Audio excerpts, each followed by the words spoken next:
Uma boa noite a todos e a todas.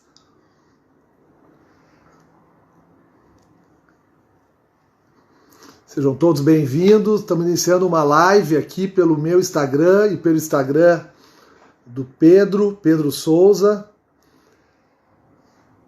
Anair, boa noite. Irla, Carol, Rosilene. Sejam todas bem-vindas, todos bem-vindos. Aguardando aqui o Pedro chegar, ele já chegou, na verdade. Estou aguardando os colegas entrar e eu já vou puxar o Pedro aqui para a gente dar início, então, na live.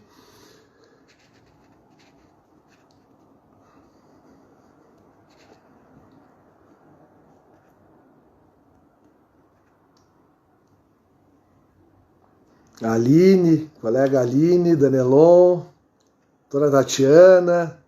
Sejam todos bem-vindos, pessoal. Eu já vou puxar aqui o Pedro, para a gente já não perder muito tempo, porque a nossa ideia hoje, então, é conversar um pouco, nesse final de tarde, sobre processo administrativo previdenciário, de uma forma especial, um tema que eu e o Pedro temos conversado bastante nos últimos meses, que é sobre a utilização do mandado de segurança no processo administrativo previdenciário, tentando aí levantar algumas situações e a aplicabilidade do mandado de segurança nelas, né? Então, vamos lá.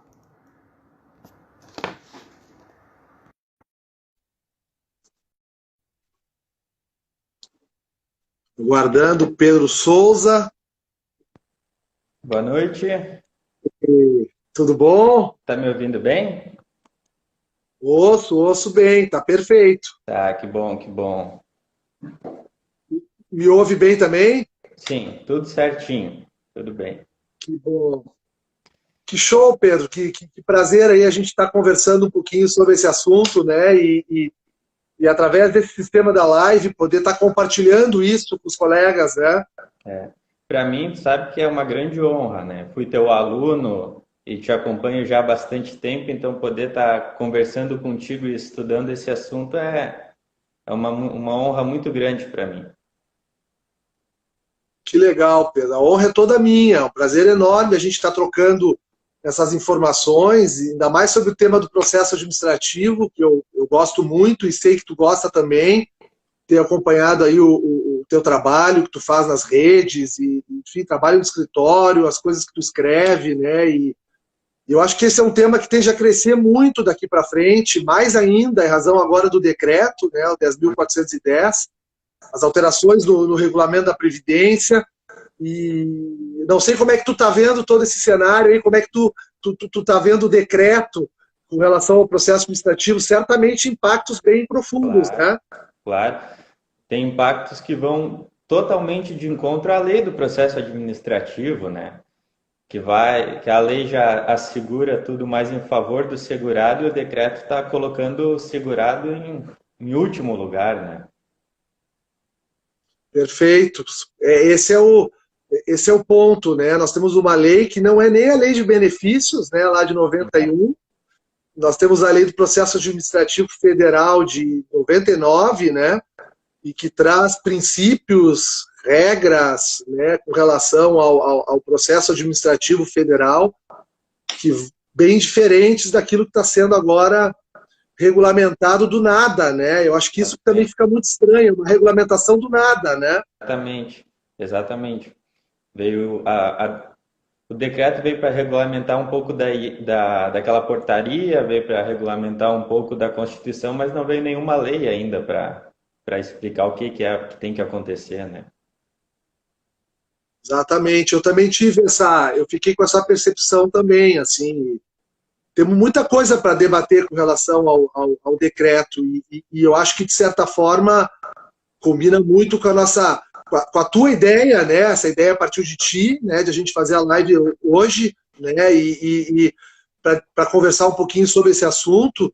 Eu fiquei refletindo agora à tarde, diante do que a gente já vem conversando, né? E confesso que separei algumas questões assim importantes e, por coincidência ou não, estão diretamente relacionadas à Lei 9784 de 99, né? Me parece que ali nasce tudo, né? Exatamente, exatamente. Não sei se tu queres começar já com os teus apontamentos. Não, por mim tanto faz. Eu até deixo como tu partiu de ti o convite, assim, eu deixo no teu ritmo e estou à disposição para a gente ir conversando, tranquilo. Não, eu só queria que tu começasse falando, já que tu é um grande estudioso dessa área, né?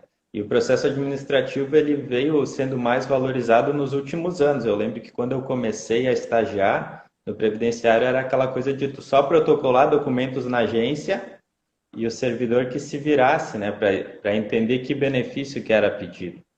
Então eu queria que tu falasse um pouco da importância de a gente valorizar bastante o processo administrativo e como construir ele de uma forma sólida, né? Como isso vai influenciar depois, talvez até na desjudicialização, né?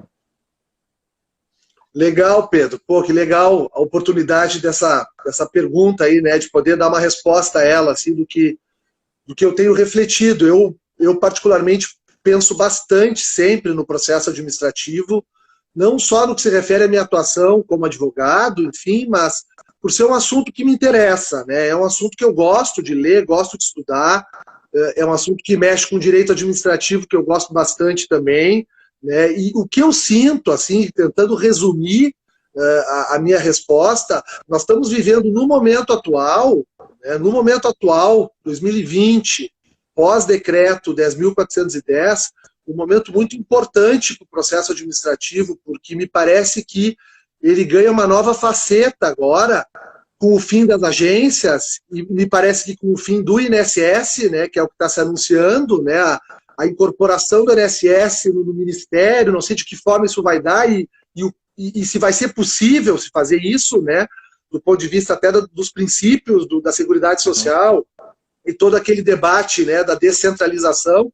mas, de fato, o processo administrativo ele vai se tornar algo extremamente complexo, que não vai mais combinar com o segurado, com o cidadão comum, mesmo de nível superior, mesmo um engenheiro, um arquiteto, um administrador, né, e qualquer outra pessoa que não seja da área, como nós, né, que trabalhamos nisso, vai ficar muito difícil manejar o processo. Então, eu vejo que vai haver um crescimento muito grande do exercício da advocacia no processo administrativo, e eu acho que, de certa forma, com o apoio do governo, com o apoio regulatório para isso, eu acho que a gente tende a crescer nesse aspecto, e acho que a advocacia vai migrar muito para o processo administrativo, sabe? Fazendo, em linhas gerais, uma percepção atual, né? Assim que eu sinto, superada já aquelas percepções mais antigas que a gente já tem, e que eu sei que tu tens também, no sentido de que cada vez mais tem que usar para melhorar o interesse de agir, para melhorar o processo judicial. Eu sinto que, para além disso, no momento atual, a gente tende a ter um espaço até mais preponderante, assim, do que simplesmente uma etapa preparatória de um processo posterior. Não sei se tu me entendes. Sim. Não, eu concordo plenamente, porque tá ficando tudo mais difícil, né? Tá ficando cada vez... A IN vira quase um CPC, né? Tem inúmeros detalhes ali que vão fazer toda a diferença na hora de conceder ou indeferir, que não tem como um segurado saber como formular aquele pedido ou até invocar artigos, não tem como exigir isso do segurado. E já entrando no que tu falou, que eu deixei anotado, para mim a principal mudança que veio no decreto é começar a mitigar a questão do melhor benefício. E como é que tu vai mitigar isso de pessoas hipossuficientes, sendo que o processo administrativo ele é construído para ser, de forma, até consta isso na lei, para ser menos oneroso ao administrado, né? Mas o decreto está trazendo questões que vão completamente de encontro, vão dificultando tudo para o... Como tu disse, até para quem tem ensino superior, não vai ter condições de fazer um bom pedido de qualquer benefício que seja. Eu senti isso, a questão ali do direito ao melhor benefício, e a percepção que eu fico é que está se tentando construir, de fato, um processo, né? Assim, porque aqui, lembrando das lições da professora Melissa Follmann, que sempre nos ensina muito sobre processo em geral e o processo administrativo em especial, ela sempre defende a tese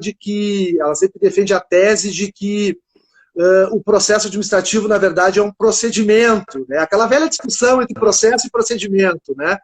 Mas que seria um procedimento justamente ante o fato que não tem um juiz ou um conselheiro, ou alguém que vai julgar a causa no INSS, né? O próprio réu, digamos assim, que não é um réu, né?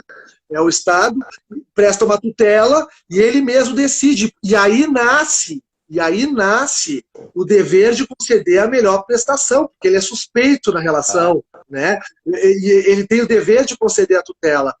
Me parece que as mudanças que foram feitas no decreto, que são muito fortes nesse sentido, elas parecem moldar um processo com contraditório. Só que nós não temos isso no INSS. Não há um processo com contraditórios, sequer alegações finais, que está previsto na lei do processo administrativo federal que deveria ter, não tem, né? Por uma última manifestação antes da decisão do INSS, quer dizer, ele é tão inquisitório quanto o inquérito policial, né? E, na verdade, por isso que ele tem que ter princípios, como lá no inquérito tem todos os princípios de defesa, de presunção de inocência, aqui a gente tem que ter todos os princípios de defesa do hipossuficiente, da pessoa que não conhece as regras, né? Exato. Então eu concordo contigo. Eu até anotei essa questão das alegações finais, porque tu imagina como seria se o segurado, até nós como advogados, pudesse fazer uma alegação final de toda a construção de prova que a gente trouxe, tudo que foi dito na JA, tudo que consta nos laudos, enfim, seria invocando a IN sempre na última peça, com certeza seria tudo melhor analisado, né? Sem sombra de dúvidas. Sem sombra de dúvidas seria bem diferente. Eu estava olhando algumas mensagens, né? A Irla aqui, o processo administrativo está muito distante da linguagem do segurado. Perfeito, né? Perfeito. Aqui em cima o Guilherme, ótimas observações. Obrigado, Guilherme. Registrar a presença de vários colegas aqui interessados no nosso assunto e que estão entrando ainda, né? Além do Guilherme. Joelza, o segurado não sabe nem fazer pedido de prorrogação no INSS, né? É bem isso, né? Mas, Pedro, essa questão que tu referiu do direito ao melhor benefício, ser cerceado num processo administrativo, nós podíamos começar por essa, né? Eu nem tinha pensado nela, mas certamente tu deve ter pensado, e por isso que tu lançou ela agora há pouco, mas numa hipótese de um benefício não ter sido processado da melhor forma para o segurado, né? Digamos assim, em razão do não processamento de uma justificação administrativa, não realização de uma vistoria técnica ou algo assim. Tu vê alguma relação com a questão envolvendo o mandado de segurança e aí a própria questão da lei do processo? Claro, claro. A gente até já fez mandados de segurança nesse sentido, especialmente da justificação administrativa, porque na IN consta que ela tem que ser não só solicitada, mas tem que ser ofertada para o segurado, né?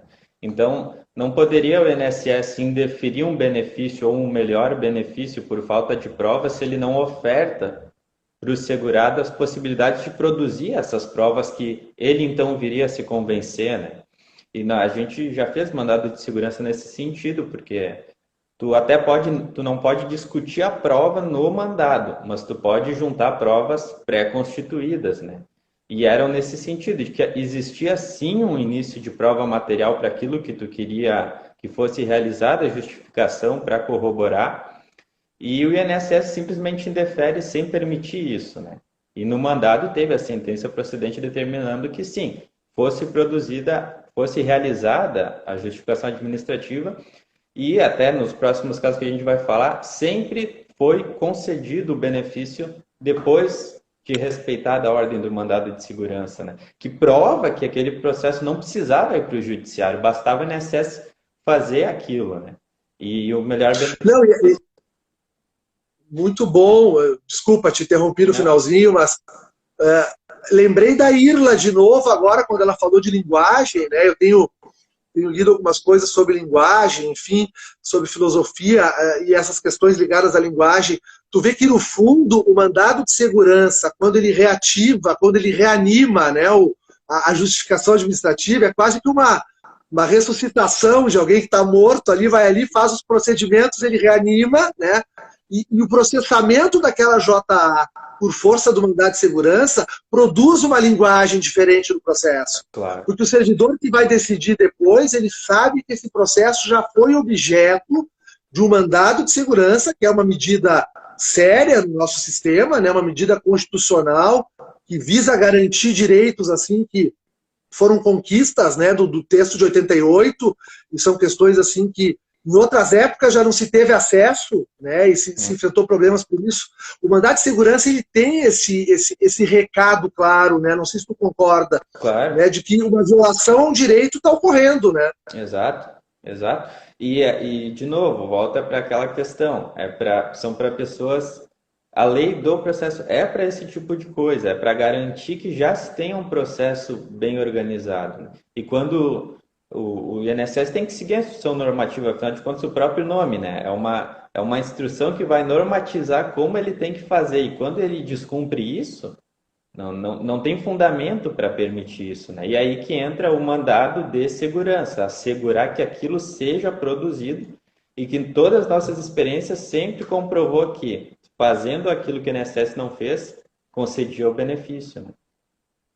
É quase que uma teimosia, né? A instrução diz que tem que fazer A e faz B. Não, tem que fazer o que está escrito ali. E normalmente consegue chegar ao fim que se pretende, né?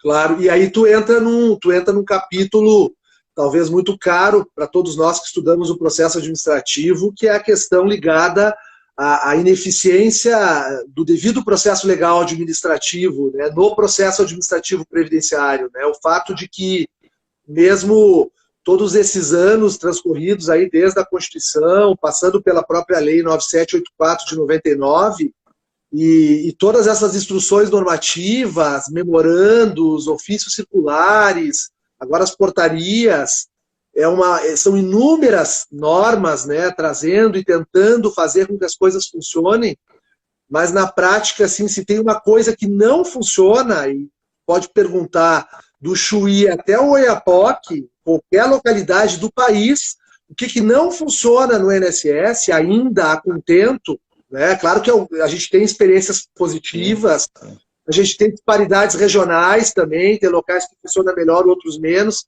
mas tem uma coisa que ainda não funciona a contento, é o devido processo legal por inteiro, né, autorizando as provas, ofertando a pesquisa externa, realizando vistoria, cumprindo os princípios, né, que a lei traz no sentido de uma parcialidade do servidor. Ele tem que estar sempre do lado do segurado, buscando fazer o melhor possível com aquilo que ele tem ali, né? Oficiamento para órgãos, uso de banco de dados, tudo que ele tem em favor do segurado. Mas isso não acontece na prática. É muito difícil isso acontecer.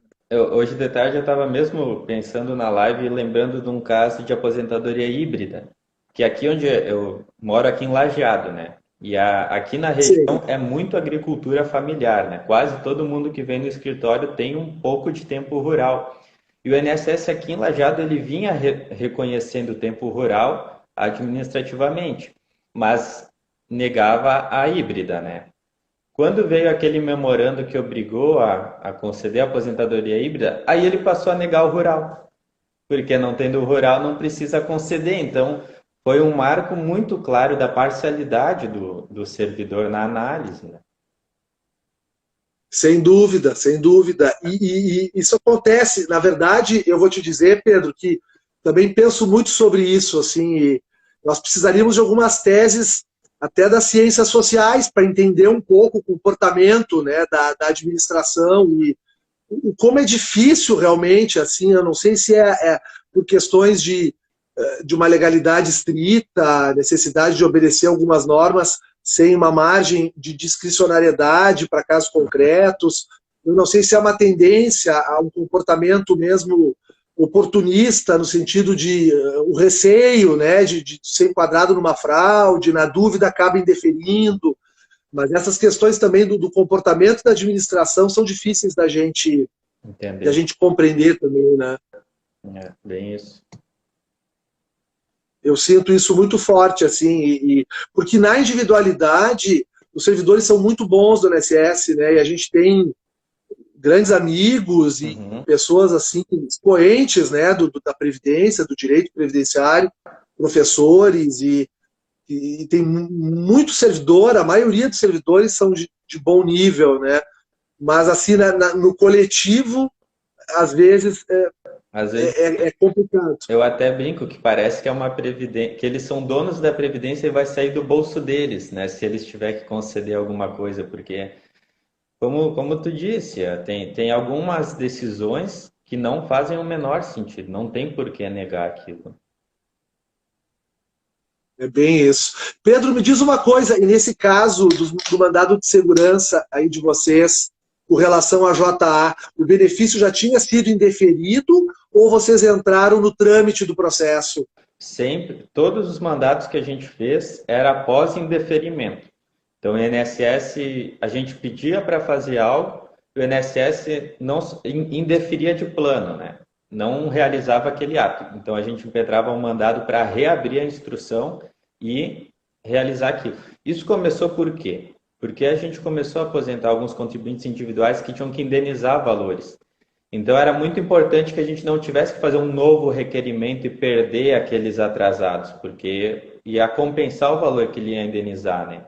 E esse era um caso desses, né? Ele tinha que comprovar determinada atividade como autônomo, e se nós tivéssemos que fazer uma ação declaratória e depois um novo requerimento, ia se perder um valor muito grande de atrasados. Então, a gente pensou, não, já que a instrução normativa está a nosso favor, e o servidor tem que seguir, vamos fazer um mandado para que seja mantido o mesmo processo administrativo aberto e trabalhando nele, para que não se perca a DER, né? Então, casualmente, sempre foi após indeferimento. Mandado de segurança por não prorrogar a exigência, quando foi solicitado o pedido para prorrogar, simplesmente indeferido, nem análise do pedido. Já tivemos casos assim, fizemos mandado de segurança para reabrir o processo e prorrogar o prazo, né? Perfeito, vocês não atacam a decisão, Exato. né, a decisão de mérito do processo administrativo, que na verdade não é uma decisão de mérito, porque ela é uma decisão nula, né, porque ela não respeita, né, os princípios do ato administrativo, né, ela não tem todos os elementos de um ato administrativo válido. Então, na verdade, ela é uma mentira ali, né? A partir do momento que ela não oferta a prova, não cumpre o papel de instrução do processo, aquela decisão ela é uma ficção. Vocês praticamente passam por cima dela e vão lá no bojo do processo administrativo e atacam o artigo de lei, o ato administrativo instrução normativa. Da prova. Da instrução normativa que refere que devia ter feito aquilo, né? Isso é a importância de fazer as petições nos processos administrativos, né? Desde o início dizer as provas que tu quer produzir com base em determinados artigos. Claro que caberia recurso para a junta, mas tu sabe quanto tempo leva um recurso, né? Para ser julgado o recurso e baixar em diligência, é muito tempo. E o mandado consegue ser muito mais rápido, né? Sem dúvida. Não, e outra, o processo administrativo, ele tem na instância do INSS, né, que não é a primeira instância, né, às vezes a gente fala primeira instância, mas na verdade a primeira instância é recursal, já está no conselho, né, mas na agência, né, no processo do INSS, a dinâmica do processo é muito favorável ao segurado. Podendo usufruir dessa dinâmica, me parece que seria a perda de uma grande chance eu partir para uma dinâmica, mesmo que do Conselho de Recursos, que já é uma dinâmica processual, não é uma dinâmica procedimental, aqui lembrando da professora Melissa de novo, que é a dinâmica que a gente tem. E aí, reativando esse processo com mandado de segurança e trazendo esse impulsionamento natural que uma intervenção jurisdicional vai trazer para ele, seria realmente a perda de uma chance, não usufruir, né? Me parece que é justamente por isso, não? Exato, exato. E se tu pensar como juiz, bom, a prova é que todos esses mandados que a gente fez fizeram benefício ser concedido na via administrativa. Então, olha quanto processo tu deixa de ir para uma pauta de audiência, para abrir prazo, para fazer toda a instrução de um processo judicial, quando o juiz só tem que analisar se aquilo consta no pedido administrativo, se tem uma base legal é o dispositivo na IN e se o INSS cumpriu ou não. Acaba sendo um trabalho muito mais fácil para o juiz do que fazer toda a instrução de um processo judicial, né? Perfeito, que interessante, Pedro, que legal, que troca de experiência importante. Olha, a Gia, nossa colega Gia Oliveira, aqui está perguntando se seria possível, né, o protocolo do mandado de segurança para reabrir o processo administrativo e calcular uma indenização sem a incidência de juro em período anterior de 96. Sim. O que tu me diz disso? Eu já fiz e eu só não concluí. Agora eu não me recordo porque, claro, porque veio o indeferimento logo em seguida. Não concederam a liminar dentro dos 30 dias para pagar a guia. E aí, como tinha outras coisas para discutir, a gente achou melhor abrir mão. Mas claro que sim, porque, afinal de contas, toda a jurisprudência sabe que não incide juro e multa, né? E tu tendo ali a fundamentação legal de que não existe lei que dê aquilo antes de 96, muito provavelmente o juiz vai mandar refazer a guia sem os juros e multa, né? A única questão ali é o tempo. Claro, o processo vai ser reaberto, mesmo que indeferido, mas às vezes, para ter agilidade, é mais fácil pagar e depois pedir a repetição. Mas é o mais fácil. Sem dúvida. Eu estava pensando aqui também, tem uma outra utilidade interessante, não sei se tu vai concordar comigo, porque quando a gente judicializa essa matéria que a colega trouxe da indenização, normalmente se a gente vai fazer toda a prova da atividade, os colegas acabam ingressando com uma ação inicial para comprovar a atividade, fazer o recolhimento, depois tomam a providência secundária, que é a concessão do benefício, ante o fato de que a sentença não vai poder condicionar o benefício ao pagamento da guia, né? Salvo pedidos de tutela de urgência ou de antecipações, né, que podem ser feitas num processo, via de regra vai se demandar duas ações. E enquanto que com mandado de segurança, mediante uma ordem judicial, tu tens a reativação do processo. E me parece, Pedro, numa parte do INSS que funciona super bem. O INSS, quando se presta a parar e olhar provas documentais de atividade para fins de indenização, ele não costuma falhar. Exato. Ele falha quando ele sequer analisa, né? E aí é o erro processual que tu acabou de referir, né? Exato. E até a importância de tentar manter essa questão da prova do tempo no administrativo é que quando tu paga a guia, logo depois vem a concessão, né? No mês seguinte já é pago todos os atrasados. E se tu ainda tiver que fazer uma ação depois, quanto tempo vai ser entre o segurado ter desembolsado aquele valor que muitas vezes é alto, até vir a contraprestação, né? Então, a gente aqui sempre tenta, quando a gente vê que é um processo que ele por si só não precisa ir para o judiciário, a gente briga para que ele fique no administrativo, porque, querendo ou não, quando as coisas funcionam, ainda que por ordem judicial, elas funcionam muito bem. Perfeito, perfeito. Eu tinha anotado hoje de tarde, né, algumas situações genéricas, assim, na linha do que os colegas estão perguntando, né, muitos estão trazendo situações práticas, né, como a Joelza, que traz se caberia o mandado de segurança no indeferimento que não aplicou o entendimento de um memorando circular, por exemplo, né? E me parece que sim, né? É, exatamente. Pela questão do memorando tem que seguir, né? Tem que seguir o memorando. Tem que seguir, né? Tem que seguir o memorando, perfeito. Mas eu selecionei algumas questões até de ordem hierárquica maior, da própria Lei 9784, né? E incrível, assim como a gente tem lá a fundamentação para uma pesquisa externa, né, que a gente também tem na IN, né, no artigo 103 da IN 77, né, no caso da busca de documentos, o próprio artigo 49, que dá o prazo de 30 dias para decidir o processo administrativo, os colegas falam bastante, né? Bastante. Artigo 26, que determina todo um ritual para a comunicação dos atos, a importância do mandado de segurança, eventualmente numa notificação de pente fino, que não respeite a formalidade da comunicação do ato para reativar o benefício, né, e resguardar o devido processo legal. Isso. Numa situação de cessação de benefício, né, e normalmente a administração não segue o artigo, normalmente ela não segue o artigo 26. Até na questão do pente fino, se tu for chamado quando tu já tem mais de 60 anos, né, se eu não me engano, que não é mais obrigado a passar pela perícia, né? Então, se na lei do pente fino diz isso, e eles te chamam tu com 70 anos de idade, é tão obrigado assim? Né? Penso que talvez caberia o mandado para dizer, ó, a lei diz que acima de tal idade não precisa, eu tenho acima dessa idade, então me permita não passar por isso, né? Interessante, né? Que bacana, com certeza. Aquelas hipóteses que isentam o segurado de ser periciado, né? E não, exatamente, e ele não deve comparecer numa perícia. Obviamente, se ele comparece na perícia, vai ter uma avaliação, né? E se ele simplesmente não aparecer, talvez cesse o benefício, né? Não sei o que faria. Então, Exatamente. por isso seria importante tu ter a decisão baseado na lei, porque no mandado de segurança tu precisa ter o dispositivo que dá aquela fundamentação, né?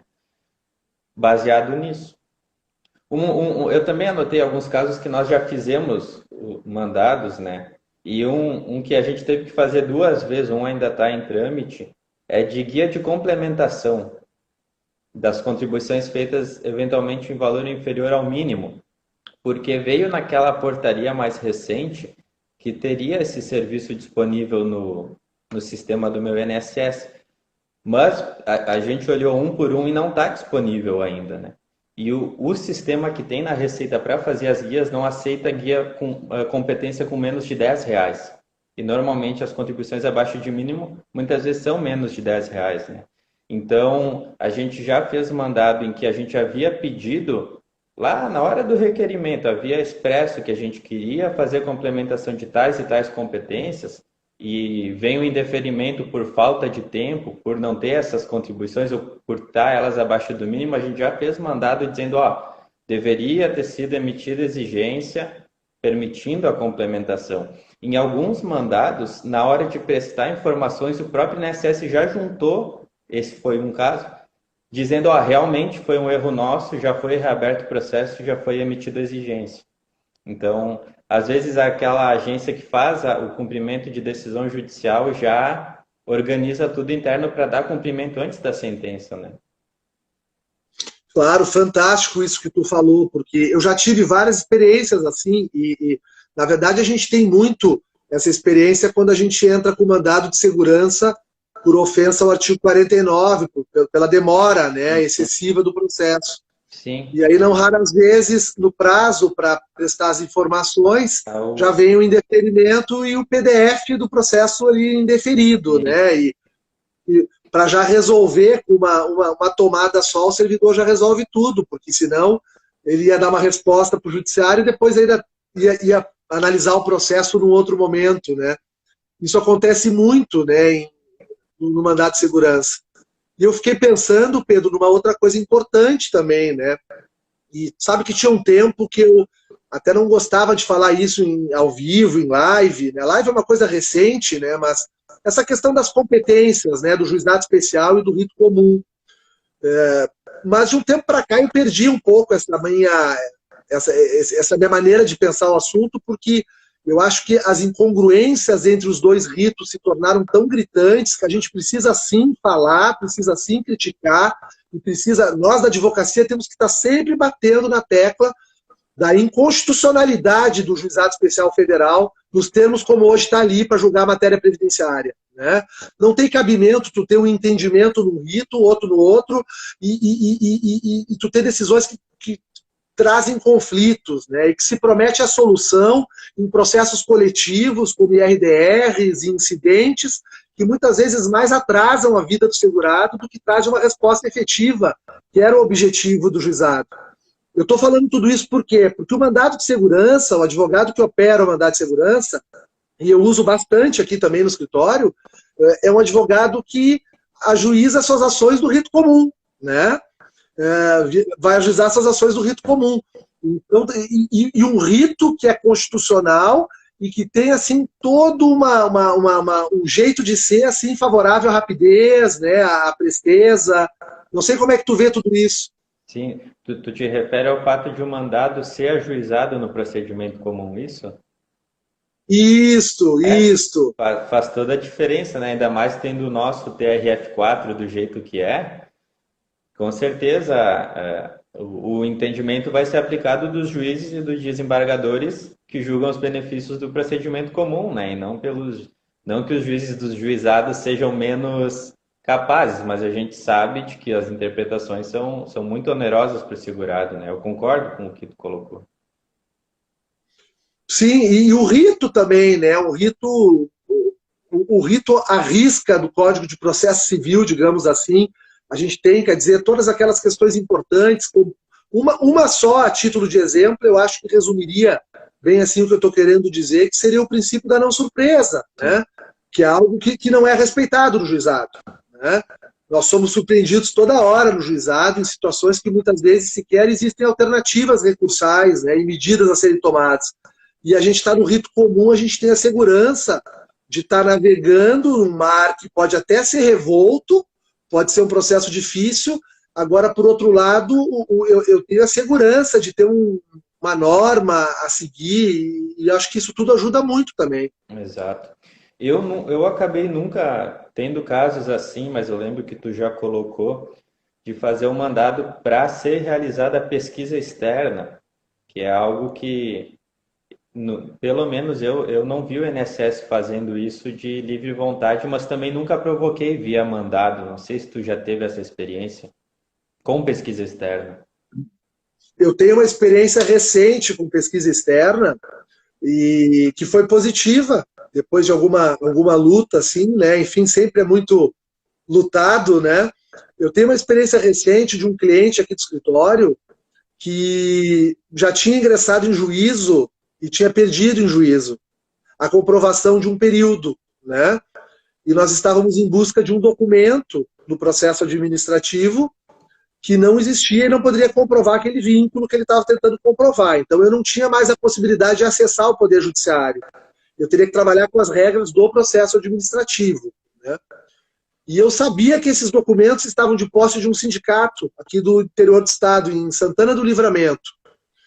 E eu fiz o processo, eu tive o indeferimento pelo não processamento da pesquisa externa que eu solicitei para que saísse um ofício daqui, um e-mail daqui de Porto Alegre, na época, na agência, para a PS de Santana do Livramento, para que o servidor lá fosse o Sindicato dos Bancários e verificasse uma informação num livro que tinha lá no Sindicato dos Bancários que comprovava, né, o que eu já tinha apresentado no processo quanto a esse vínculo. Uhum. Mas foi indeferido, não foi feito esse procedimento. Aí eu fiz o mandado de segurança, eu trabalhei o artigo 103 da IN 77, que traz o dever do servidor ir ao local confirmar alguma informação que seja suscitada, e eu consegui com que fosse feito uma comunicação com o Livramento, fosse ao sindicato, se buscasse a informação e se preenchesse o vínculo e se garantisse o benefício, né, sem precisar acessar o Poder Judiciário. Eu não teria como acessar o Poder Judiciário. Sim. Né, atacando o mérito, né, porque eu entendo que no mandado de segurança eu não estou discutindo o direito à aposentadoria por idade. No mandado de segurança eu estou discutindo o direito do meu cliente à pesquisa externa. Exato. Né, não é o mesmo objeto, não sei se tu concorda. Concordo. Eu também penso nisso, quando tu... Não sei se dá para dizer de uma forma tão simples, mas no administrativo tu não tem coisa julgada, né? Então, isso dá para a gente trabalhar muito bem, tentar um vínculo judicial no juizado lá por hidrocarbonetos, que a gente sabe que é uma dificuldade, e daqui a pouco tu descobre que depois o CRPS tem um reconhecimento desse tipo de trabalho e tu, num novo pedido administrativo, tu pode conseguir, né?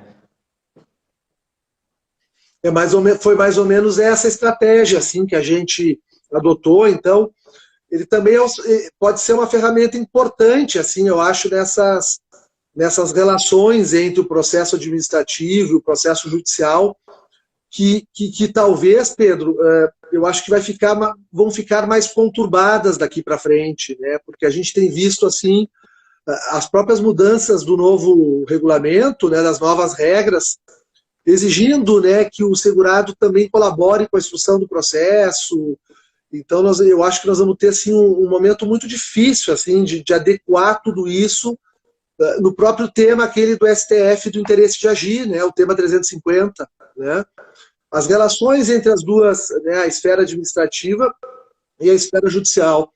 E eu acho que o mandado de segurança atacando alguma questão procedimental, às vezes pode ser uma ferramenta importante também, como uma terceira via também nesses casos. Eu anotei aqui também, e acredito que tu vai concordar, em casos de. E nessa época das regras de transição também é importante, a questão de reafirmação de DER para um benefício mais vantajoso. E aqui fica até a oportunidade de fazer uma propaganda do livro do Alexandre, né, que é um livro muito bom. Obrigado. Valeu, Pedro. Obrigado. E daqui a pouco o segurado... Fantástico tu trazer. Cara, eu tô aqui, eu quero te dizer que eu estou extremamente feliz de estar conversando contigo, porque esse tema me deixa assim eletrizado. E eu acho que te deixa também, porque Claro. o que eu já li sobre esse assunto, eu já pude perceber isso. Eu estou aqui eletrizado, aí tu vem me dizer, não, mandado de segurança para reafirmação da DER administrativa. Pô, isso é fantástico, né? Não, porque te interromper. Tu pensa, faltava um mês para se aposentar e vem a reforma.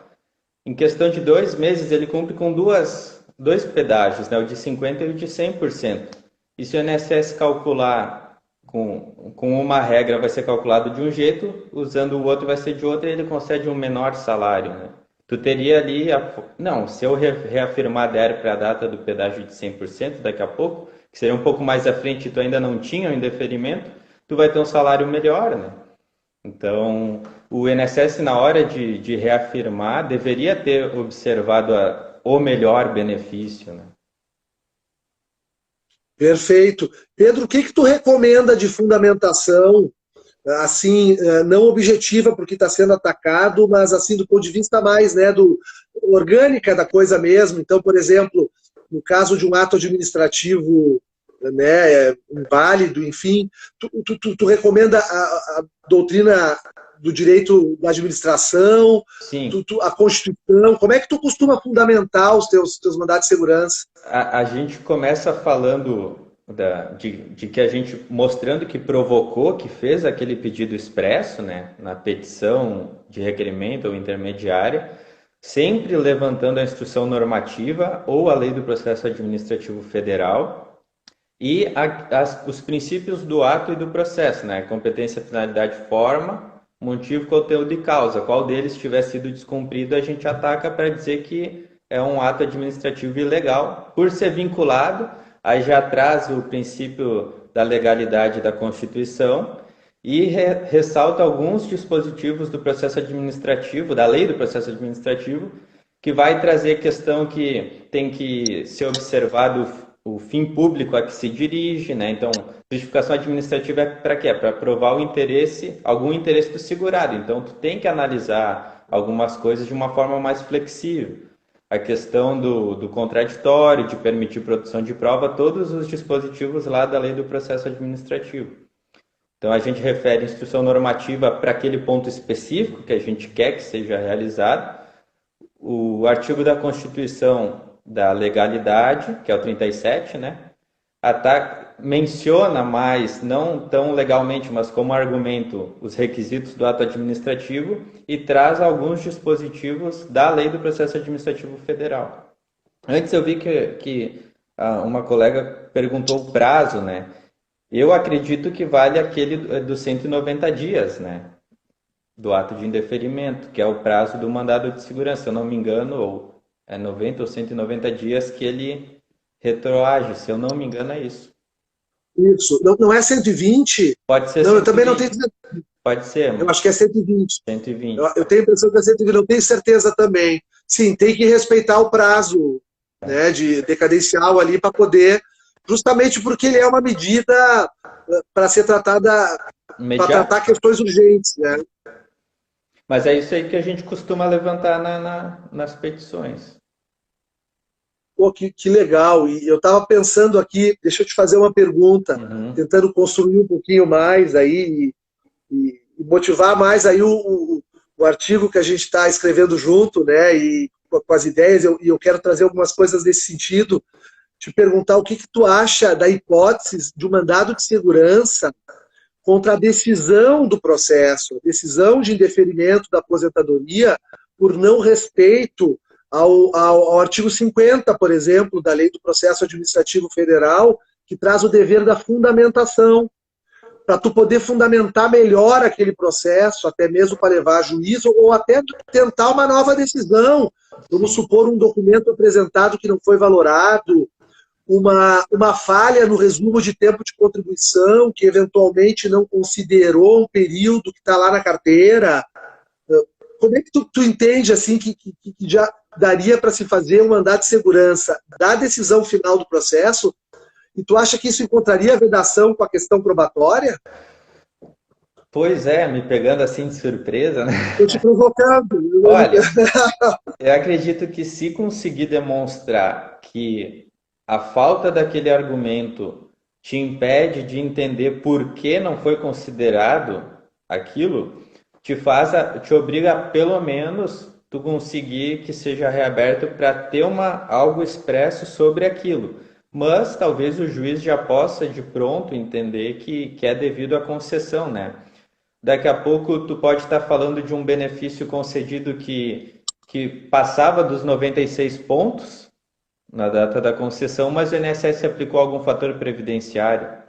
Talvez tu poderia impetrar um mandado mostrando que fechava os pontos e em sede de mandado já ser reajustado o benefício, talvez. Sim, dessa forma combinaria muito mais, né? Porque aí eu estou discutindo a formalidade da decisão, eu não estou entrando talvez em questões mais profundas que possa haver uma vedação pela discussão probatória, mesmo que documental, né? E se de repente, se a prova for forte, né, isso é uma questão de não entrar no mérito daquela prova, mas sim aquela prova existia ou não, e ela de fato existia antes, talvez até consiga. Pelo menos nos processos tributários é assim, tu junta todos os extratos da empresa e vai se discutir a parte teórica, né? Mesmo ninguém vai olhar se a empresa pagou ou não a mais, vai discutir o direito. Então, de repente, mais ou menos nesse sentido, se tu juntar as provas pré-constituídas, de modo que não precisa entrar no mérito se aquela prova é formal ou não, daqui a pouco dê, né? Interessante, interessante. Pedro, o Vitor Jara traz uma questão aqui que eu acho que é também das mais importantes sobre esse assunto que a gente está conversando. Queria muito discutir um pouquinho contigo.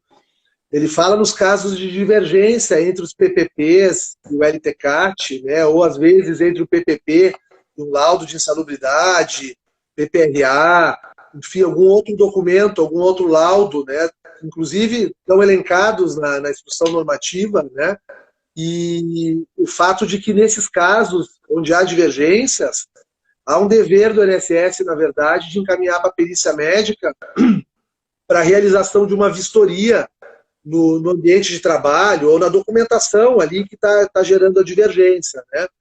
Certamente ele fala da vistoria técnica que está prevista na resolução 485 de 2015 do INSS e que traz esse dever e é um instrumento super importante, mas que na prática funciona muito pouco. Tu acha que seria possível fazer essa prova da atividade especial, da insalubridade, levantar ambiente de trabalho, produzir pelo menos alguma coisa, né, até para talvez ir melhor a juízo, né, ter uma prova mais consistente em juízo? Tu vê como viável mandar de segurança nesses casos? Eu acredito que sim. Penso que assim, ó, quando se for para produzir algo, mas não entrando no mérito do que está se produzindo, cabe o mandado, né?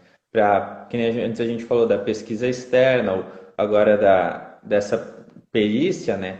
Se tu mostrar que tu tem os pré-requisitos que a instrução normativa diz para aquilo ser permitido e tu tá pedindo que aquilo seja feito, mas tu não tá pedindo para que seja reconhecido o direito ao tempo especial. Tu tá pedindo que seja realizado um ato que vai permitir uma análise, né?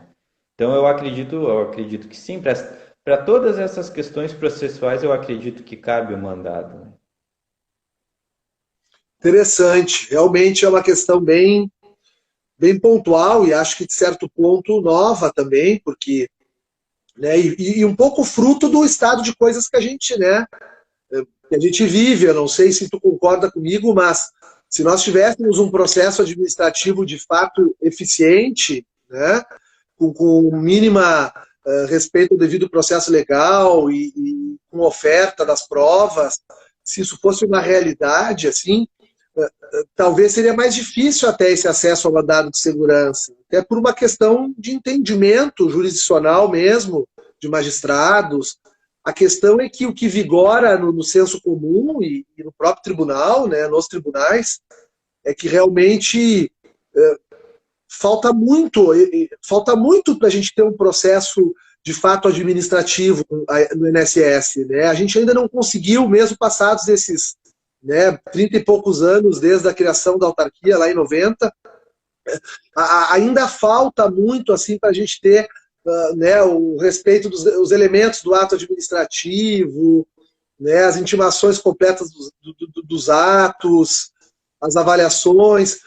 Ainda se tem, mesmo com toda a evolução, eu tomo todo cuidado de falar isso, porque a evolução foi bárbara, foi incrível nesses anos todos, né? E com servidores também, eu sempre gosto de destacar, empenhados na efetivação disso, mas é muito difícil, eu acho, não só no INSS, em qualquer autarquia, em qualquer ambiente administrativo no Brasil, o processo administrativo é conturbado, né? Não sei se tu concorda. Concordo. Se nem na justiça tem quem defenda que deveria ter o Código de Processo Previdenciário para a justiça, né? O que dirá para o administrativo? Se tem a lei do processo administrativo e ela não é seguida, né? Isso já é um exemplo muito grande. Se esses mandados de segurança que a gente fez, depois de concedida a segurança, fizeram ser concedido o benefício na via administrativa, mostra que algo errado está acontecendo, né? Se eu preciso fazer um juiz dizer para fazer algo e quando é feito dá certo, é porque deveria ter sido feito desde o início.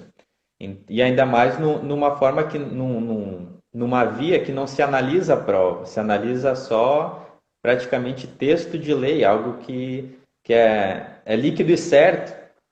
Então, quando a gente não respeita coisas líquidas e certas, é um grande problema, né? Sem dúvida, sem dúvida. Tá corretíssimo, na minha opinião, e não é à toa que, né, a maior prova disso, e a gente passa por cima de toda a estrutura, não é isso, né?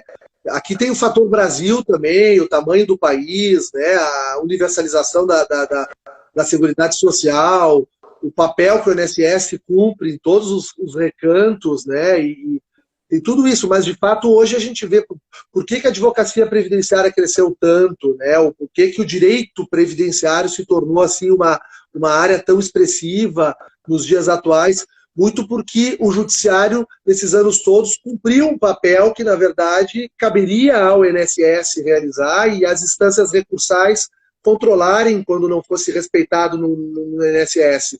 Na prática, essa combinação de acesso à justiça que o juizado trouxe, né, principalmente nos primeiros anos, lá em 2001, fez com que o judiciário fosse provocado e o processo está ali meio trôpego, né? Falta ainda falta muito nas instâncias recursais, a gente precisa evoluir muito numa rapidez do recurso administrativo, num cumprimento imediato e eletrônico por parte do INSS da decisão do Conselho de Recursos.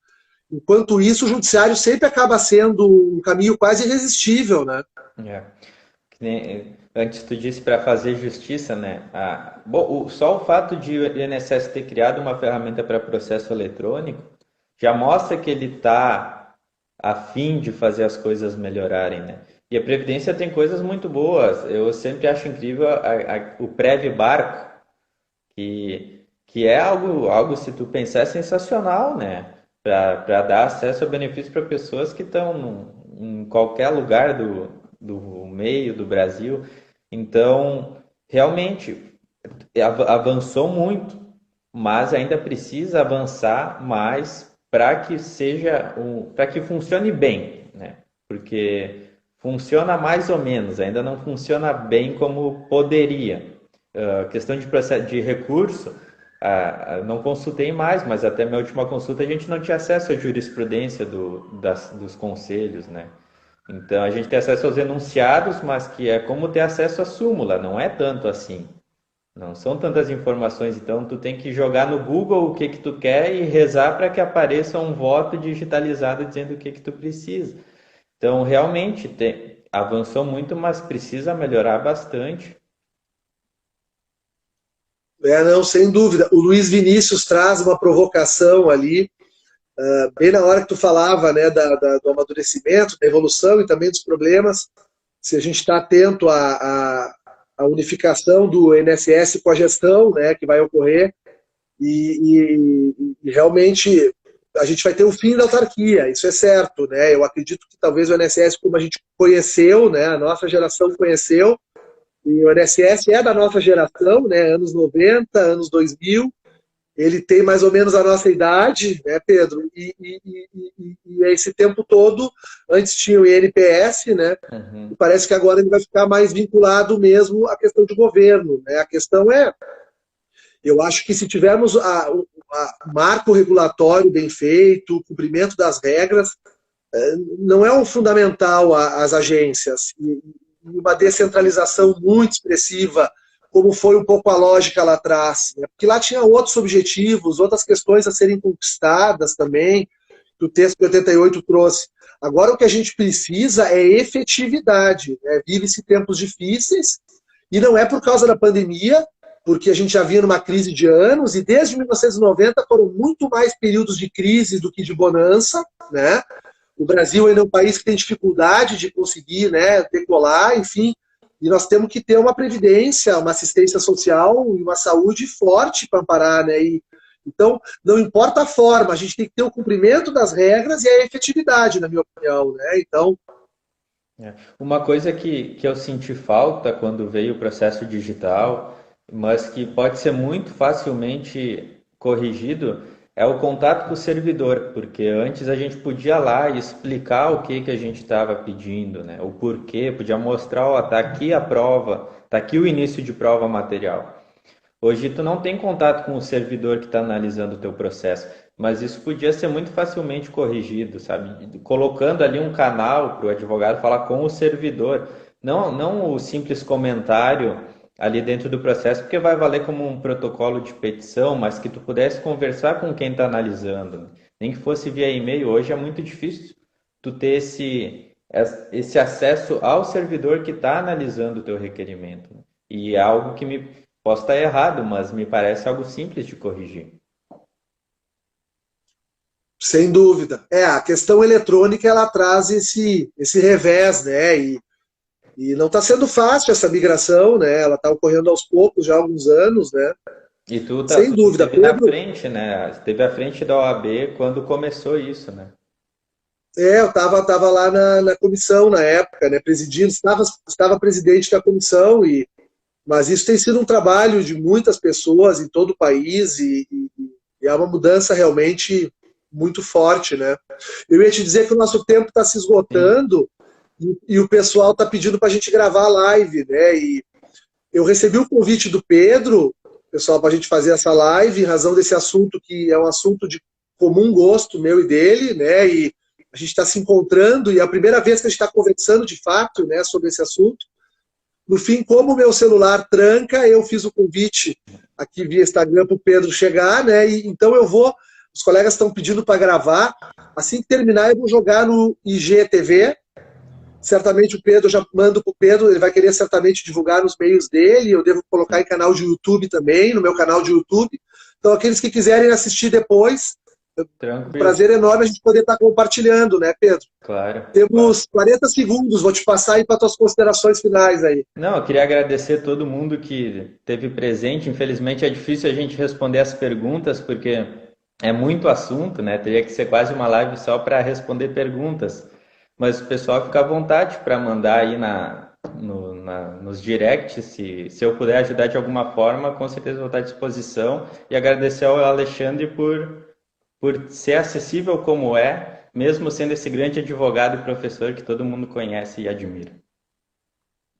Querido, obrigado. Foi um prazer enorme para mim estar contigo, Pedro. Obrigado a todos. Eu vou desligar porque vai cair. Ah, tá. Boa noite, gente.